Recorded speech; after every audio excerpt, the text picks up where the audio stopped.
நாங்கள் முதலமைச்சர் சந்திக்க வந்தோம். மாஞ்சோலை மக்கள் நடந்து கூட வந்து நாங்கள் இங்கே வந்தோம். ஆனால் இந்த சதி வந்து நேற்றே நடந்திருக்கு. நேற்று விவோ வந்து 2 பேரை கார்ல தூக்கிட்டு வந்தாங்க. மீதி 2 பேரை 2 பெண்களை ஒரு ரூம்ல வச்சிருந்தாங்க. வச்சு 4 மணிக்கு முதலமைச்சரை சந்திக்க மாதிரி இவங்க ஏற்பாடு பண்ணி இந்த மாஞ்சோலை மக்களை சந்திக்க கூடாதுன்னு இவ்வளவு காரணம். விவோ அவங்க கூட யாரு சப்போர்ட் பண்ணாங்கன்னு தெரியாது. 2 பேரு இவரை கேளுங்க. இவரை தான் கார்ல கூட்டு வந்தது. இன்னொரு இந்த இருக்காரு பாருங்க, சசி. இவங்க 2 பேர்த்தையும் கார்ல தூக்கிட்டு வந்துட்டாங்க. தூக்கிட்டு வந்து முதலமைச்சர் சந்திக்கன்னு சொல்லிட்டாங்க. 2 பெண்களை ரூம்ல வச்சிருந்தாங்க. அப்போ எங்க மக்களை ஆனா அமைச்சரையா வந்து எங்களுக்கு முழு சப்போர்ட் பண்ணி மக்களை சந்திக்கன்னு சொன்னாங்க. நாங்க கண்டிப்பா உங்களுக்கு அப்பாயின்மெண்ட் வாங்கி தரோம் அப்படின்னு. ஆனாலும் அமைச்சரையா முயற்சி பண்ணாங்க. கடைசி நேரத்தில் எங்களை சந்திக்க முடியும்னு பயங்கரமான வருத்தம். எங்க மக்கள் மாஞ்சோல்ல இருந்து ராத்திரி போல வந்து பஸ் ஸ்டாண்ட்ல படுத்திருக்காங்க. ஏன்னா எங்க வேதனை அவ்வளவு இருக்கு. நாங்க யார்கிட்ட சொல்ல முடியும்? இப்படி 8 மாசம் கஷ்டப்பட்டு ஒரு 2 நிமிஷம் கூட எங்கிட்ட பேசல. அது எங்களுக்கு பயங்கர கஷ்டமா இருக்கு. ஏன்னா நாங்க முதலமைச்சருக்காக எவ்வளவோ பிரயாசப்பட்டுருவோம். மாஞ்சோல்னாலே உதயசூரியனா தான் இருந்தது. அப்படித்தான் நாங்க இன்ன வரை இருக்கோம். இப்பவும் முதலமைச்சர் பேசலனாலும் எங்களுக்கு வருத்தம் தான். ஆனா நாங்க வேற யார்ட்டையும் சொல்ல முடியாது. அமைச்சரையா வந்து சொன்னாங்க உங்களை சந்திக்கன்னு. மனு மட்டும் வாங்கிட்டு போனது எங்களுக்கு பயங்கர வருத்தம். ஒரு 2 நிமிஷமாவது எங்க மக்களை சந்திச்சு பேசணும்ல. நாங்க வேற என்ன செய்ய முடியும்? இந்த விவோட்ட நீங்க தயவு செய்து விவோக்கு மேல கலெக்டருக்கு அடுத்து ஆர்டிஓவா யாரோ ஒருத்தவங்க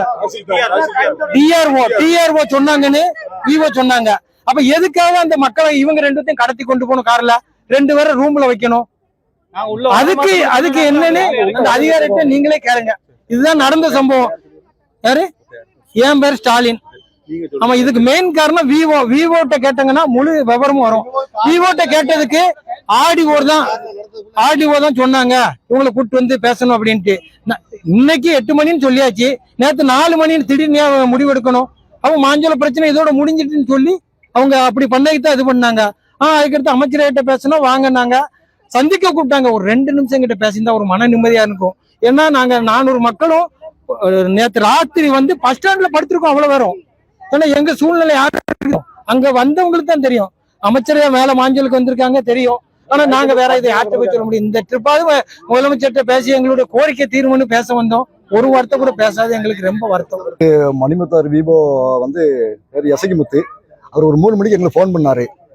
வந்து உங்க 6 பேருக்கு வந்து சிஎம் பாக்குறதுக்கு அனுமதி கொடுத்துருக்காங்க.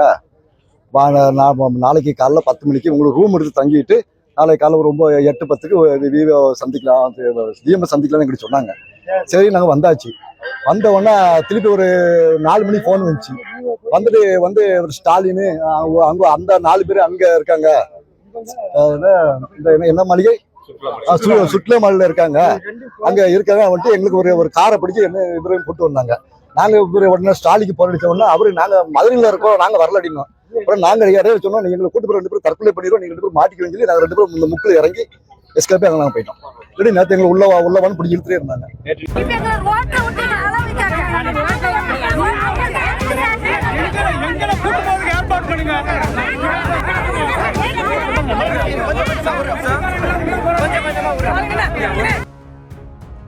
மாஞ்சோலை மக்களின் கடைசி நம்பிக்கையும் தகர்ந்துவிட்டது. காத்திருந்த தொழிலாளர்கள், பார்க்காமல் போன ஸ்டாலின்.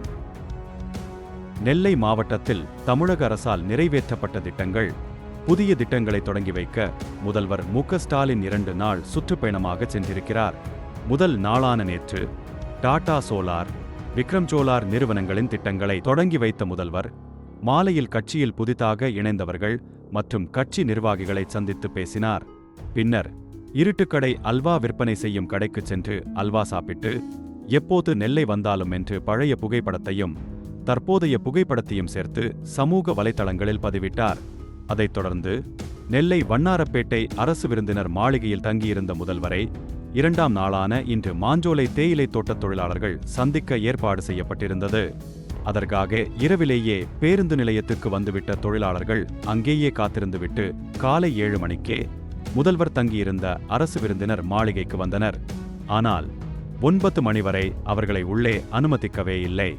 அதனால் ஆத்திரமடைந்த மாஞ்சோலை தொழிலாளர்கள் விருந்தினர் மாளிகை முன்பாக அமர்ந்து தர்ணா போராட்டத்தில் ஈடுபட்டனர்.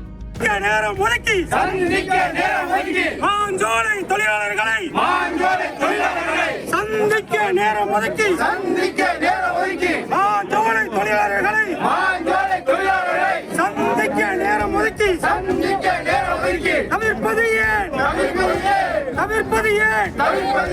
வஞ்சிக்காதே மாஞ்சோலை தொழிலாளர்களை சிஎம் சந்திக்க மறுப்பது ஏன்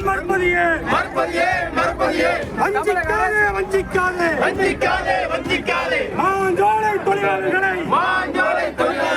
வஞ்சிக்காதே அனுமதி கொடு தமிழக முதல்வரை மாஞ்சோலை தொழிலாளர்கள் சந்திப்பதற்கு அனுமதி கொடு